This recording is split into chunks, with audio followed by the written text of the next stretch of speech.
a bird-watching paradise. The Koshi Tappu Wildlife Reserve provides shelter to 485 bird species.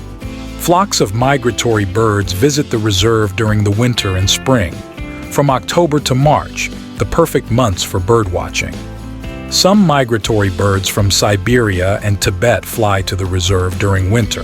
Koshi Barrage and the Koshi River are the best places to spot them. There are records of rare and endangered bird species like Bengal florican, Sarus crane, black-necked stork, red-necked falcon, etc.